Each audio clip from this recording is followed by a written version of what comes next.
In the world of pro wrestling, a double turn is when a good guy turns bad and a bad guy becomes a good guy at the same time. And I went.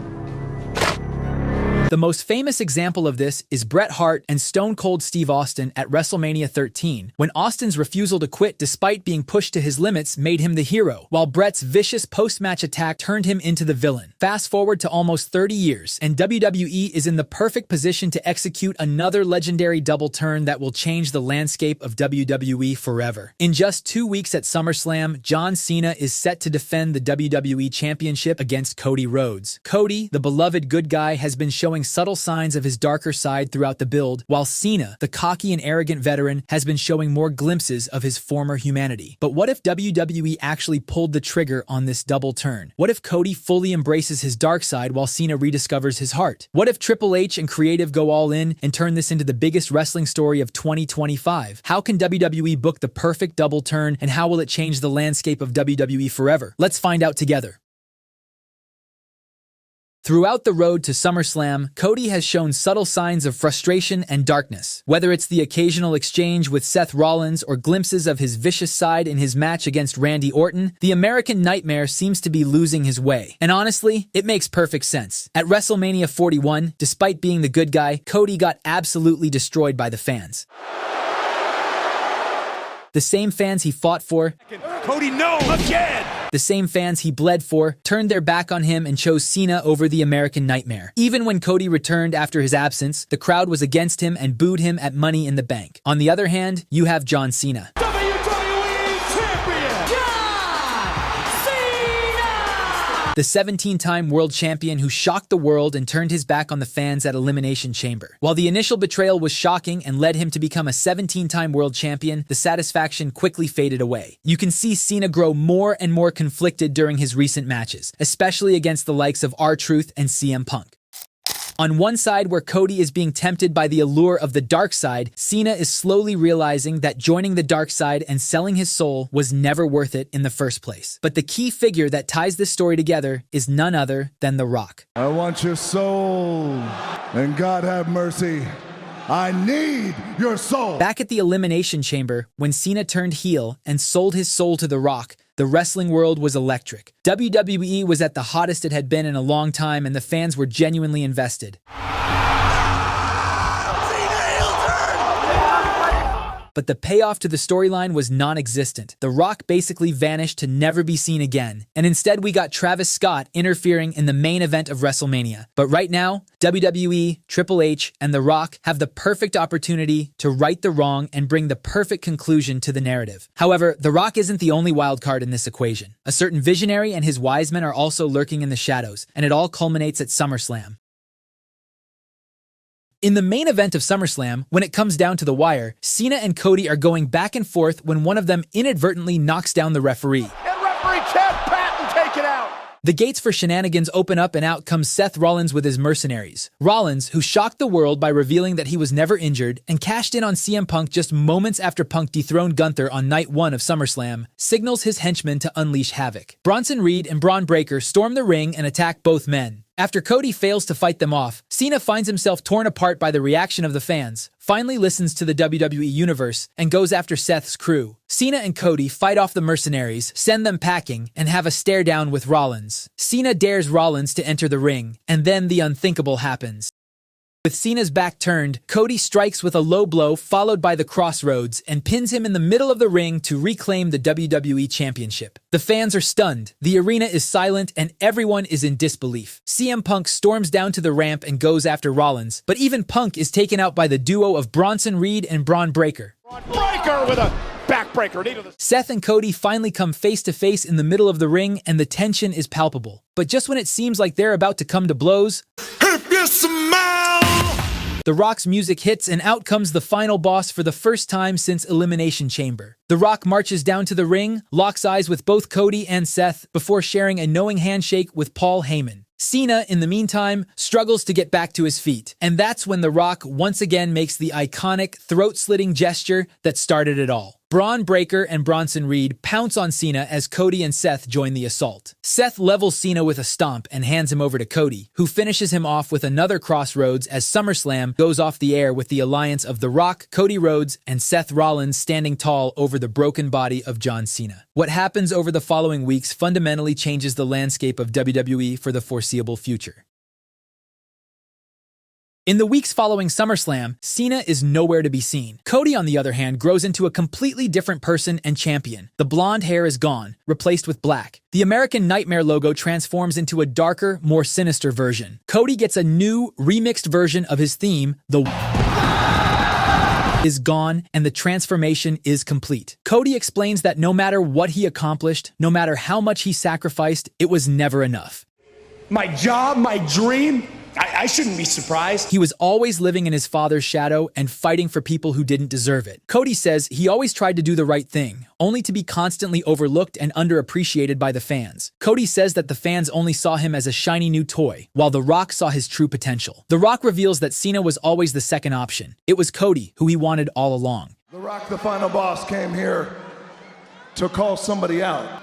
Come on down, Cody Rhodes. Cody is the present and future of WWE. The Rock says that Cody and Rollins perfectly represent his vision for WWE's future. He knew it from the moment he faced them in the main event of Night 1 of WrestleMania 40. He understood that the old guard of guys like Cena, Punk, Reigns, and Orton were finished. I can see you.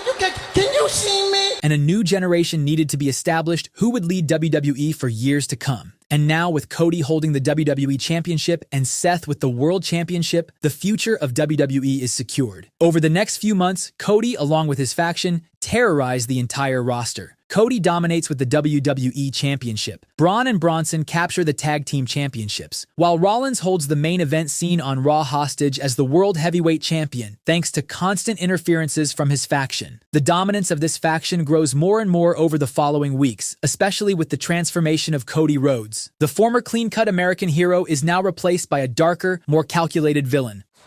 Cody now, Bulldog. More aggressive in the ring, more vicious promos, wife Brandy by his side, and a ruthless streak reminiscent of his days in Bullet Club. With the help of his faction and Brandy, Cody successfully defends his title against the likes of LA Knight, Sami Zayn, and Jey Uso, always resorting to underhanded tactics, and it is during one of these defenses that everything changes. After his title defense against Sami Zayn, Cody extends his hand as a show of respect to Sami. Both men just went to war for almost an hour, and the fans are on their feet. But when Sami reaches out to shake hands, instead of showing respect, Cody kicks him low and delivers another vicious crossroads. The rest of Cody's faction join the beatdown and lay waste to Sami. CM Punk and Randy Orton rush to help, but the numbers are still against them. And just when it looks like the heels have the advantage, Cena's music hits.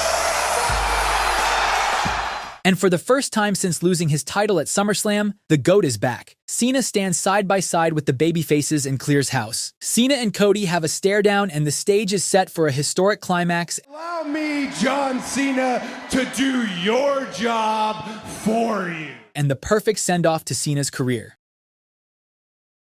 The following week, Cena comes out to a thunderous ovation from the fans, and you can see the emotion in his eyes. Cena apologizes to the fans and asks for forgiveness. Cena says that he was blinded by the shine and allure of the record. Cena says that he sacrificed his morals for a number, and that while losing the title at SummerSlam hurt, but it also made him realize that he had lost sight of what truly mattered. Cena acknowledges that it's because of the fans that he has been able to live a life that others can only dream of, a dream that became reality because of their support. Cena says that while he can't go back in time and undo his mistakes, all he can do is ask for their forgiveness. Silence is not an answer. Cena finishes his speech, drops the mic, and just when it looks like he's about to leave, Seth Rollins comes out with his faction to crash the party. Rollins says that nobody wants to hear his sob story. While Cena was gone, a new regime has taken over WWE, and Cena needs to realize that his time is up and the future is now. Rollins signals Braun and Bronson to attack, and the beatdown is on. Cena tries to fight back, but the numbers game is just too much. But just when Rollins is about to finish Cena off with a stomp,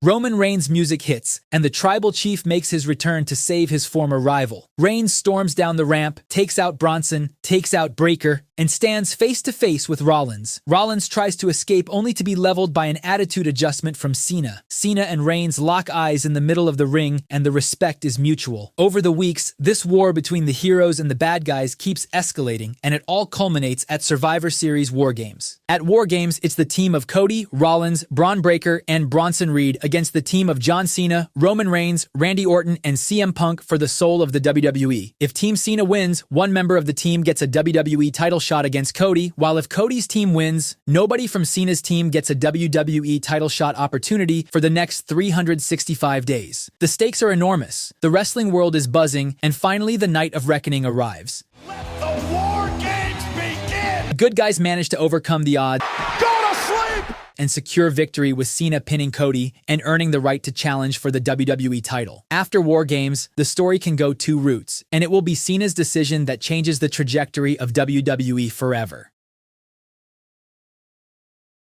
The first route is the emotional one. On the Raw after Survivor Series, Cena comes out and thanks the fans for believing in him one last time and supporting his redemption. Cena says that as much as he'd like to go after Cody and capture gold one more time, he doesn't believe he deserves another opportunity. Cena drops the mic and is about to leave, but he's interrupted by none other than longtime rival Randy Orton. Orton says that while he has never liked Cena, he has always respected him. Through the years of battles and years of wars, Orton says that Cena has earned his respect, and at Elimination Chamber when Cena turned heel, it genuinely hurt Orton because it felt like a betrayal of everything they went through together. Orton says he felt disappointed and let down, but at Survivor Series and tonight, he saw the real Cena return, the old John Cena, the determined John Cena who fought to his limits. The same Cena that made Orton pay for attacking his father, the same John Cena who carried WWE on his back for a decade, and if there's anyone who can reclaim the soul of the WWE, it's this John Cena. These fans are the reason why you are here standing before me in this ring right now. Orton encourages Cena to reconsider his decision, but Cena still hesitates. While Orton and Cena are debating, CM Punk's music hits, and the Second City Saint joins the conversation. Punk enters the ring and locks eyes with Cena. Punk says that just like Randy, he never liked Cena. But over the years, one thing has become crystal clear. When the stakes are highest, when the chips are down, nobody delivers like John Cena. And if Cena doesn't want to do it for himself, he needs to do it for the kid in the front row who still believes in him. He needs to do it for everyone who believed in his comeback, and he needs to do it for the legacy he's built. The crowd starts chanting for Cena as the 17-time champion looks around the arena and feels the energy. The final push comes when Roman Reigns comes out on the ramp, and the tribal chief gives his nod of approval to his former rival, and the match is made official. Cody versus Cena for the WWE Championship in John Cena's last match ever. The match can see Cena win the WWE Championship for a record 18th time and retire with the gold, or it can have Cody cement his legacy forever as the man who retired John Cena. Both options will lead to historic moments that will be remembered forever. But apart from this route, there's another direction the story can go. Instead of challenging Cody for the title, Cena gives that opportunity to a member of his team and chooses a different path. Cena says that instead of going after the championship, he's going to cut the head off the snake. Cena challenges The Rock to his last match and vows to end the tyranny of the final boss. For him to win, he is going to have to make me lose. The stakes of this match are unprecedented. If Cena wins, The Rock has to relinquish his power as a member of the board, and if The Rock wins, John Cena will never appear in a WWE arena ever again. No guest appearances, no Hall of Fame induction, nothing. Both these outcomes would change WWE forever and provide the ultimate conclusion to their story. But let me know what you think. Do you want to see a double turn at Summerslam? Let me know in the comments below. Don't forget to subscribe, and I'll see you in the next one.